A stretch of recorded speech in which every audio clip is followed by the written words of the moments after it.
예, 안녕하세요. 이제 다니엘서 2장을 마치고 이제 다니엘서 7장을 우리가 살펴보겠습니다. 다니엘서 7장은 2장과 같은 내용을 반복해서 다양한 이미지로 보여주고 있습니다. 2장과 7장을 함께 병행해 보게 되면 미래 세계 역사와 종말에 대한 입체적인 이해를 할 수가 있습니다. 다니엘서 7장 1절에 보면 바벨론 벨살살 왕 원년에 다니엘이 그의 침상에서 꿈을 꾸며 머릿속으로 환상을 받고 그 꿈을 기록하며 그 일의 대략을 진술하니라. 3절에 보시면 큰 짐승 넷이 바다에서 나왔는데 그 모양이 각각 다르더라. 다니엘서 2장은 느부갓네살 왕이 꾼 꿈이고 7장은 다니엘, 이 바로 하나님의 사람이 꾼 꿈을 보여주고 있습니다. 느부갓네살에서는 역사적인 외적인 면을 강조합니다. 거기서 보면 아주 크고 광채가 매우 찬란한 한 큰 신상으로 인간 제국들을 묘사하고 있습니다. 그러니까 인간 제국을 역사 속에 있는 숭고하고 영웅적인 것으로 묘사합니다. 자, 근데 7장에서 다니엘이 본 것은 뭡니까? 큰 짐승 넷을 본 겁니다. 이것은 역사의 내적인 면을 보고 있는 것입니다. 하나님께서 보실 때는 인간 제국들이 약육강식의 짐승적인 야만성을 갖고 있는 것을 강조하고 있는 것입니다. 이제 한 짐승씩 우리가 살펴보게 될 텐데요.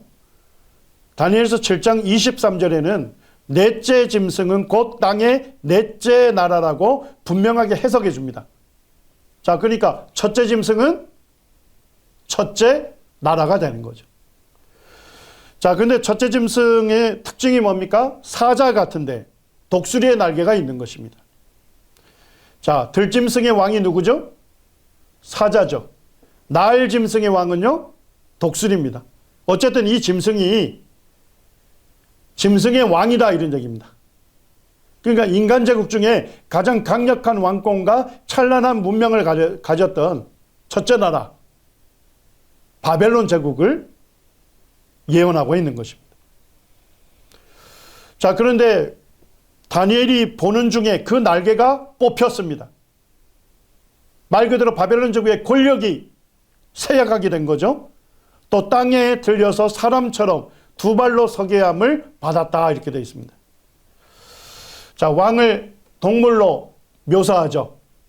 그리고 네 발 동물이 사람처럼 두 발로 섰으니까, 앞발을 들고 섰으니까 이게 얼마나 동물에게 고통스럽겠습니까?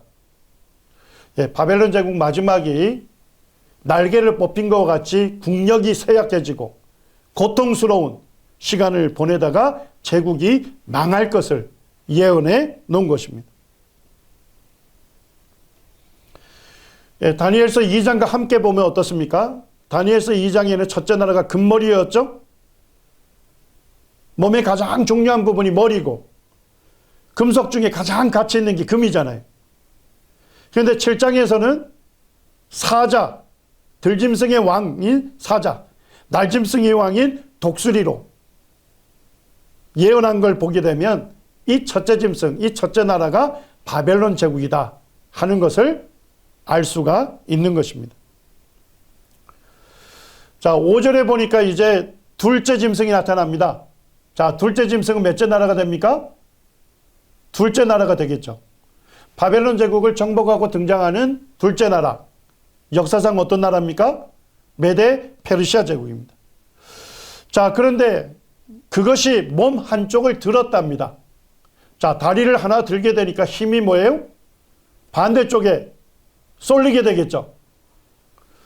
이 둘째 나라는 메데 페르시아, 말 그대로 메데 왕국과 페르시아 왕국인데 결국 힘이 어느 왕국으로 쏠렸죠? 페르시아 왕국으로 쏠려서 메데 페르시아 연합국가를 형성하게 된 것입니다. 자, 그 다음에 이 곰의 이 사이에 갈빗대가 몇 개를 물었습니까? 세계를 물었잖아요. 이 곰은 식욕이 왕성한 야생의 맹수잖아요. 새 갈빗대를 물고 있다는 것은 뭐예요? 세계의 나라를 정복하는 제국이다 하는 것을 예언하고 있는 것입니다. 역사적으로 보게 되면 메데 페르시아 제국은 어느 나라 정복했습니까? 리디아 왕국을 정복하고 바벨론 제국을 정복하고 이집트 왕국을 정복했습니다. 몇 개 나라를 정복했죠? 구체적으로 세 개의 왕국을 정복함으로써 이 예언을 그대로 성취한 것입니다. 이 지도에 보게 되면 페르시아가 메데 왕국을 점령해서 메데 페르시아 연합국가를 형성하고 북쪽에 리디아 왕국, 그 다음에 서쪽에 바벨론 제국, 남쪽에 이집트 왕국, 세 개 왕국을 정복함으로써 그 입의 이 사이에는 새 갈빗대가 물렸다 하는 이 예언을 구체적으로 성취하게 된 겁니다. 다니엘서 2장하고 함께 보면 이 둘째 나라 메데 페르시아의 특징이 뭡니까? 2장에서는 바벨론 제국을 뒤이어 나타나는 왕국이고 왕권과 문명이 바벨론보다 못한 나라. 7장에서는요. 메데 페르시아 중에 페르시아로 통일될 나라. 그 다음에 새 왕국을 정복할 나라. 이 모든 예언들을 메데 페르시아가 역사상 성취하게 된 겁니다. 자, 6절에 보니까 셋째 짐승, 셋째 나라가 등장합니다. 자, 무슨 짐승으로 등장하죠? 표범. 자, 그런데 등에 새의 날개가 몇 개 있습니까? 4개가 달려 있습니다. 아니, 새의 날개가 한 개만 해도 엄청나게 빠르겠죠? 자, 4개가 달렸으니까 엄청나게 빠른 속도로 세계를 정복할 나라인 겁니다.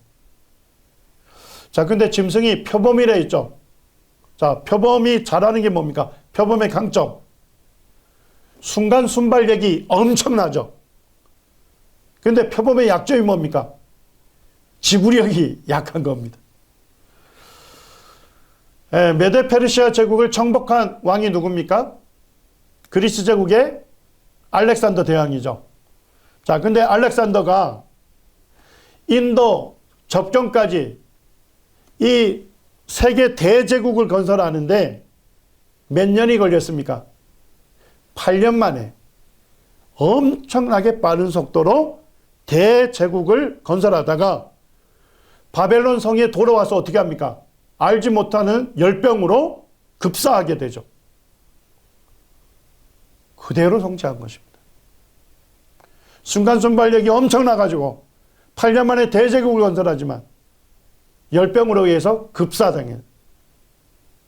그 왕이 알렉산더입니다.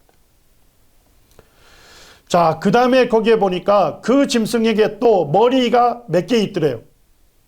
4개가 있으며 권세를 받았대요. 그러니까 알렉산더 사후에 4개 왕국으로 나눠집니다. 부하장군 4명이 각각 권세를 받아서 4개 왕국을 이루게 되는데 그 예언을 역사에서 그대로 성취한 것입니다.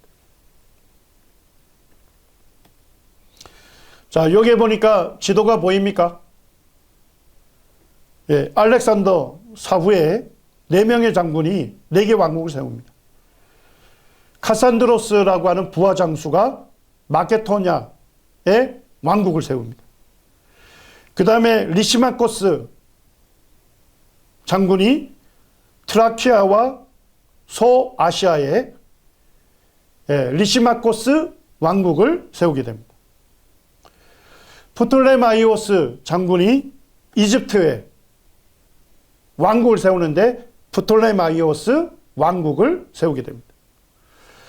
그 다음에 이제 시리아와 바벨론 전체 가장 넓은 지역을 셀루쿠스 장군이 셀루쿠스 왕국을 세우게 됩니다.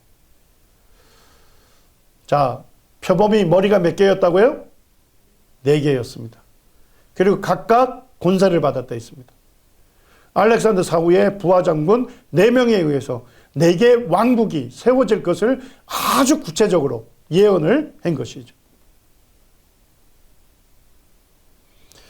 자, 2장과 함께 보면 2장에서는 그리스 제국을 녹 같은 나라다 이렇게 얘기했습니다.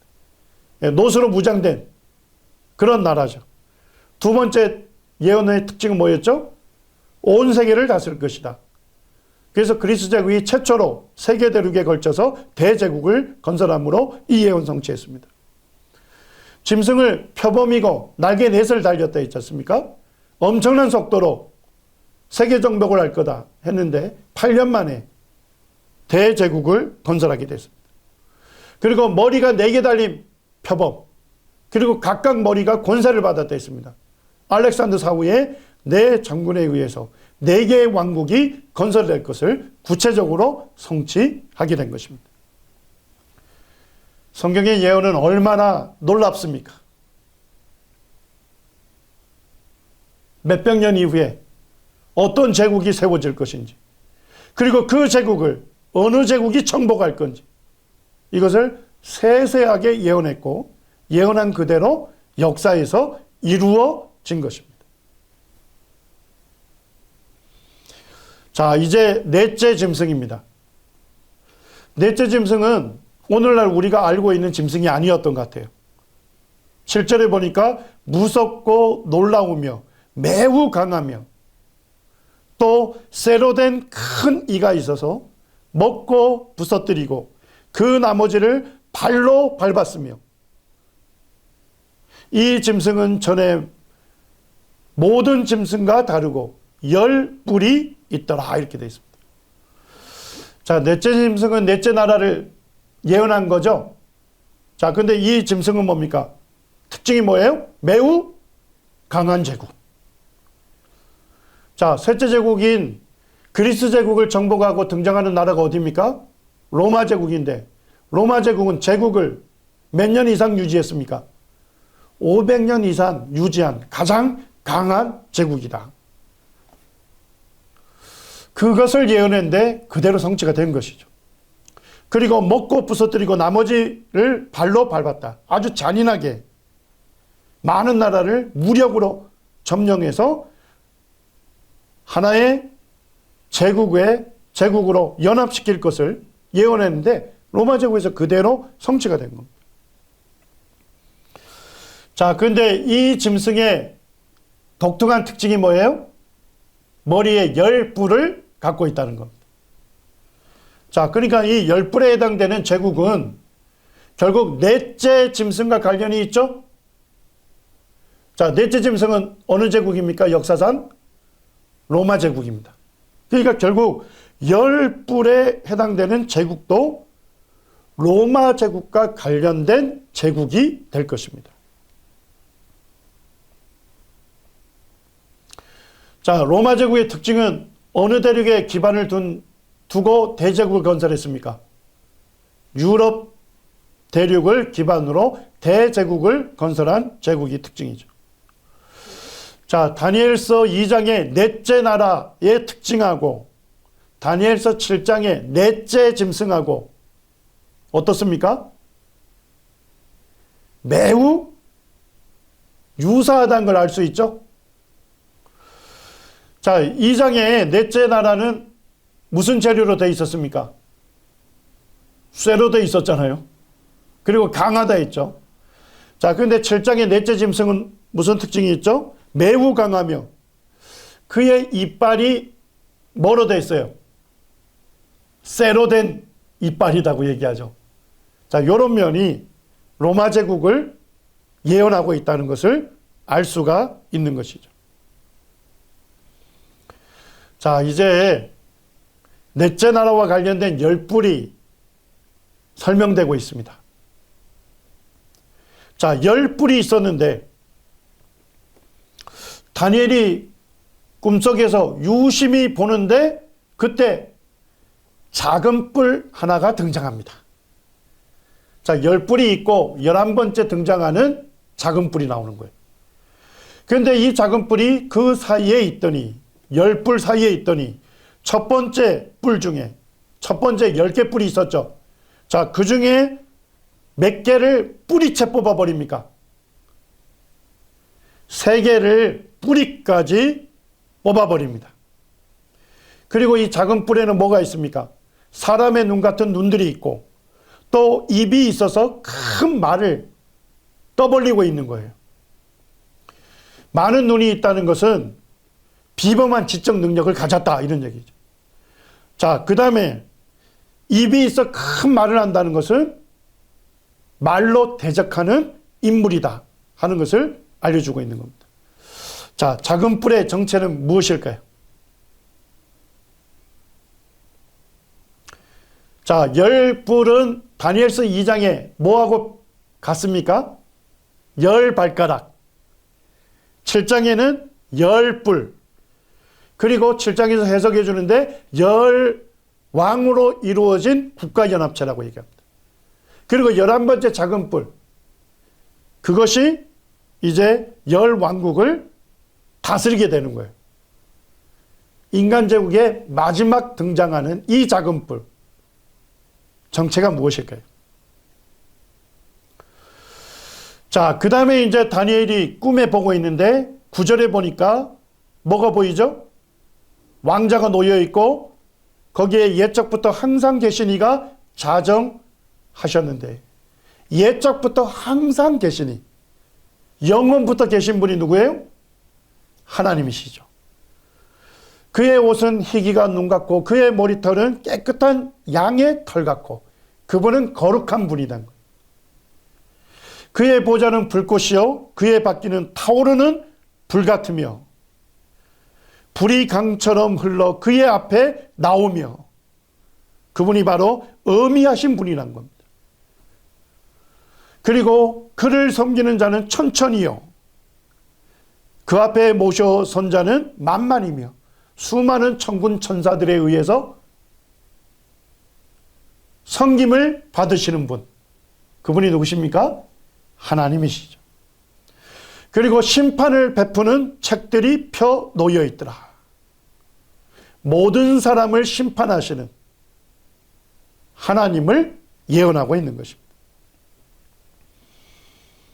다니엘이 그 하나님을 바라보고 있는데 그때에 내가 작은 뿔이 말하는 큰 목소리로 말미암아, 아마 작은 뿔이 큰 소리로 떠들고 있었습니다. 작은 뿔을 주목하여 보는 사이에 짐승이 죽임을 당하고 그의 시체가 상한바되어 타오르는 불에 던져지는 겁니다. 결국 하나님께서 적그리스도 작은 뿔을 어떻게 하는 거예요? 죽이실 것을 예언해 놓은 것입니다. 그리고 13절에서 이제 다니엘이 무엇을 봅니까? 내가 또 밤 한상 중에 보니 인자 같은 이가 하늘 구름을 타고 와서 옛적부터 항상 계신 이에게 나아가 그 앞으로 인도되매 그에게 권세와 영광과 나라를 주고 모든 백성과 나라들과 다른 언어를 말하는 모든 자들이 그를 섬기게 하였으니 인자의 권세는 소멸되지 아니하는 영원한 권세요 인자의 나라는 멸망하지 아니할 것이라. 자, 다니엘이 꿈에 누굴 봅니까? 인자 같은 이가 나타났어요. 그리고 하늘 구름을 타고 오시고 옛적부터 항상 계신 하나님께로 나아가서 권세와 영광과 나라를 받습니다. 그리고 이 땅에 와서 한 왕국을 세우는데 그 왕국은 영원한 권세요 그의 나라는 멸망하지 아니할 것이다. 자, 다니엘서 2장과 함께 보면 어떻습니까? 하나님이 세우시는 영원한 왕국을 얘기하는 거예요. 다니엘서 2장에는 뭐예요? 하나님으로부터 오는 손대지 아니한 돌이 있었죠. 마찬가지로 바로 하나님으로부터 권세를 받아서 오시는 인자 같은 이가 이 땅에 오셔서 작은 뿔을 심판하실 것입니다. 그리고 하나님이 세우시는 영원한 왕국을 이 땅에 건설할 것을 예언하고 있는 것입니다. 자, 이제 16절로부터 보면 이 예언을 해석해 주고 있습니다. 자, 23절에 보니까 넷째 짐승이 뭐라고 해석해 주죠? 땅의 넷째 나라다 이렇게 돼 있어요. 자, 그러니까 첫째 짐승은 첫째 나라, 둘째 짐승은 둘째 나라, 셋째 짐승은 셋째 나라, 넷째 짐승은 넷째 나라가 되는 것입니다. 자, 특별히 하나님께서 이 열뿔과 작은 뿔에 주목하고 있습니다. 자, 넷째 나라와 넷째 나라 상징하는 이 짐승에 열뿔이 있었죠. 자, 열뿔은 24절에 보니까 무엇이라고 해석해 줍니까? 열왕이다. 열왕으로 이루어진 국가연합체를 얘기하는 거예요. 그 후에 또 하나가 일어나리니, 작은 뿔이 얘기하는 거죠. 그 작은 뿔이 먼저 있던 자들과 다르고 또 열왕국 중에 새 왕을 복종시킨다는 겁니다. 그리고 열왕국 연합체를 다스리게 되는 거예요. 자, 25절에 보니까 그가 작은 뿔이 장차 지극히 높으신 이를 말로 어떻게 한대요? 대적한답니다. 자, 장차 지극히 높으신 이, 지극히 높으신 이는 누굽니까? 하나님이시죠. 자, 그런데 이 작은 뿔이 누구를 대적해요? 하나님을 말로 대적하는 인물인 겁니다. 이 작은 뿔은 누구일까요? 요한계시록 13장 4절에서 6절에 보니까 이 작은 뿔을 해석해 주고 있습니다. 거기에 보니까 짐승 적그리스도가 거짓되고 신성 모독하는 입을 받았다 이렇게 되어 있습니다. 신성을 뭐 한다고요? 모독한다고요. 하나님을 모독하는 존재가 바로 짐승 적그리스도다 이렇게 얘기합니다. 자, 근데 25절에 보니까 작은 뿔이 뭐예요? 장차 지극히 높으신 하나님을 말로써 대적할 것입니다. 바로 적그리스도다 하는 것을 알려주고 있는 것입니다. 자, 그 다음에 이제 25절 후반절에 보니까 지극히 높으신 이의 성도가 나옵니다. 그러니까 적그리스도가 하나님의 성도, 거룩한 백성을 괴롭힐 것이다. 그러니까 핍박할 것을 예언해 주고 있는 것입니다. 그리고 적그리스도가 때와 법을 고치고자 할 것이며 적그리스도가 성도들을 한 때와 두 때와 반 때를 핍박할 것을 예언해 놓은 것입니다. 자, 여기에 하나님의 성도, 거룩한 백성은 교회를 얘기할까요? 이스라엘을 얘기할까요? 네, 어떤 분들은 교회라고 얘기하는데 아닙니다. 다니엘의 백성 이스라엘을 얘기하는 것입니다. 우리가 분명하게 알 수 있는 것은 다니엘서 9장 27절에 다니엘의 백성 이스라엘이 3년 반 동안 대환란을 당할 것을 예언해 놨습니다. 그리고 다니엘서 12장 1절에서 7절까지 보게 되면 다니엘의 백성이 역사상 전무후무한 대환란을 당하는데 그 기간이 3년 반이 될 것을 예언해 놓았습니다. 요한계시록 13장 5절에서도 짐승 적그리스도가 이스라엘을 핍박하는데 42개월, 연한으로 보게 되면 3년 반 동안 핍박할 것을 예언해 놨습니다. 자, 근데 우리 본문의 25절에 보니까 적그리스도가 얼마 기간 동안 하나님의 성도를 핍박하죠? 한때, 두때, 반때입니다. 이때는 아라모 이단을 얘기합니다. 이 아라모 이단은 1년을 얘기해요. 자, 그러면 한때, 두때, 반때니까 전부 합치면 얼마 기간입니까? 3년 반을 얘기하는 겁니다. 그래서 다니엘서 9장과 12장, 요한계시록 13장과 함께 보게 되면 적그리스도가 핍박하는 하나님의 성도는 바로 이스라엘이란 걸 알 수가 있고 이스라엘이 핍박당하는 대환란을 당하는 것은 3년 반이다 하는 것을 전체적으로 알 수가 있는 것입니다. 자, 26절에 보니까 그러나 심판이 시작되면 작은 뿔은 권세를 빼앗기고 완전히 멸망할 것을 예언해 놨습니다. 자, 적그리스도를 심판하고 등장하는 인자 같은 이가 누굴까요? 예수 그리스도입니다. 예수 그리스도께서 하늘 구름을 타시고 그리고 지극히 높으신 하나님으로부터 나라와 권세를 받아서 온 천하 나라들의 위세가 지극히 높으신 이의 거룩한 백성에게 붙임받으리니 그의 나라는 영원한 나라라고 말씀하고 있는 것입니다. 이제 예수 그리스도께서 하나님으로부터 권세를 받아서 이 땅에 오실 겁니다.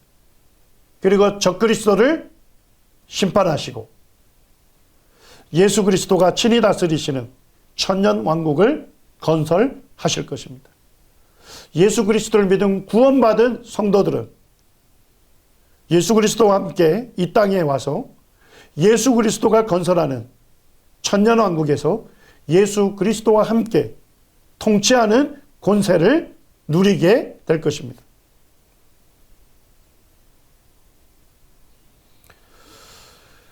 마가복음 14장에 보면 예수님께서 대제사장 가야바에게 신문 받는 것이 나옵니다. 그런데 이 대제사장이 거짓 증인들을 대동해서 거짓 고소를 하는데도 불구하고 예수님께서 61절에 보면 침묵하십니다. 그런데 대제사장이 한 질문을 했을 때는 예수님께서 침묵하실 수 없었습니다. 대제사장이 뭐라고 질문합니까? 너가 찬송받을 이의 아들 그리스도냐? 자, 이스라엘 백성들로부터 찬송받으실 유일한 분은 누구십니까? 하나님이시죠. 이렇게 물은 겁니다. 너가 바로 하나님의 아들 그리스도냐? 예수님께 물었을 때 예수님께서 침묵을 깨시고 이르시되 내가 그니라. 인자가 권능자의 우편에 앉은 것과 하늘 구름을 타고 오는 것을 너희가 보리라. 예수님이 자신을 뭐라고 얘기합니까? 인자라고 말씀하시죠. 그리고 권능자 하나님의 우편 보좌에 앉을 것이다. 그리고 하늘 구름을 타고 올 것을 너희가 볼 것이다. 자, 예수님께서 자신을 인자라고 했는데 구약성경 어디를 인용하고 계십니까? 다니엘서 7장 13절. 구름을 타고 이 땅에 오는 인자 같으니 적그리스도를 진멸하시고 하나님의 영원한 왕국을 세우시는 분. 예수님이 자신이라고 말씀하고 있는 것입니다. 또한 요한계시록 1장 7절에 보면 사도 요한이 예수 그리스도의 계시라고 말하면서 7절에서 볼지어다 그가 구름을 타고 오시리라. 각 사람의 눈이 그를 보겠고. 사도 요한도 바로 다니엘서 7장에 예언된 인자 같은 이가 바로 예수 그리스도라고 알려주고 있는 것입니다. 우리 데살로니가 전서 1장 9절과 10절 읽고 마치도록 하겠습니다. 함께 읽겠습니다. 그들이 우리에 대하여 스스로 말하기를 우리가 어떻게 너희 가운데 들어갔는지와 너희가 어떻게 우상을 버리고 하나님께로 돌아와서 살아계시고 참되신 하나님을 섬기는지와 또 죽은 자들 가운데서 다시 살리신 그의 아들이 하늘로부터 강림하실 것을 너희가 어떻게 기다리는지를 말하니 이는 장래 노하심에서 우리를 건지시는 예수시니라. 예, 복음을 들었던 데살로니가 사람들은 우상을 버리고 하나님께로 돌아와서 살아계시고 참되신 하나님을 섬기게 되었습니다. 또한 그들은 죽으시고 부활하신 예수님이 다시 오실 것을 그들은 기다리고 있었습니다. 왜 그들이 예수 그리스도를 기다리고 있었을까요? 그들은 예수님이 오셔서 장차 하나님의 진노가 쏟아지는 7년 환란에서 믿는 자들을 건져주실 것을 믿고 있었습니다.